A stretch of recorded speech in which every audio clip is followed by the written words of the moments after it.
Welcome back, students. So we have seen how the big businessmen participated in the movement for their own personal benefit. Okay, for them Swaraj was not meant as the freedom of the country. No, for them Swaraj was for their own benefit, that is removal of trade restrictions and for flourishment of their businesses. Now another group of people, that is the industrial worker. How did these industrial workers, that is laborers in the different industries, industrial laborers, industrial workers took the movement? So in the very beginning, I want to tell you that industrial workers did not participate in the movement. No, they did not participate in the movement. And you people know what was the reason? The reason was very simple. Because the industrialists came closer to the Congress. So the industrialists who were really exploiting these workers, they came close to the Congress, and that is the reason why industrial worker never participated in the movement led by Congress and Gandhiji. That is the reason why they stayed aloof. Now, why industrialists and Congress came together? Rather, I can say Congress came to the industrialists because they need funding. They need fund, and these industrialists provided fund to the Congress for organizing different activities, movement against the British. However, there were certain industrial workers group, mainly in Nagpur region, who participated in the movement. But major part of these industrial workers, they stayed aloof.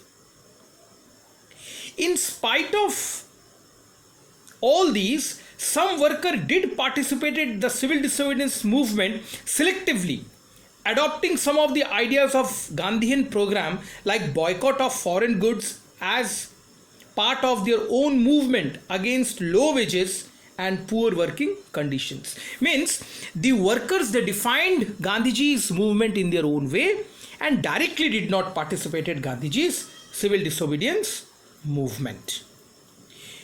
There were strikes by railway workers in 1930 and dock workers in 1932.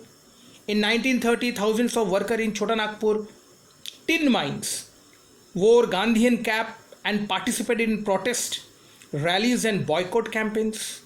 But the Congress was reluctant to include workers' demand as part of its program of struggle.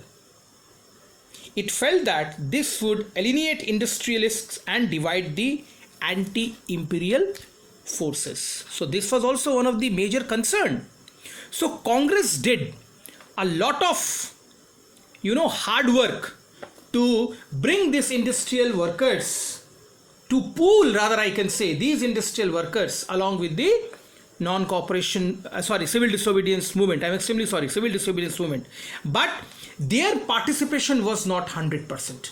So that's why we can say that the participation of the industrial worker was not up to the mark. And hence we can say that industrial workers did not participate in the movement. Except few workers, as I told you, okay, and in different pockets of the industries, industrial clusters, these people participated. Otherwise their participation was not up to the mark. So this is how the big businessmen and industrial workers participated in the movement. Okay, thank you very much. That's all for this topic.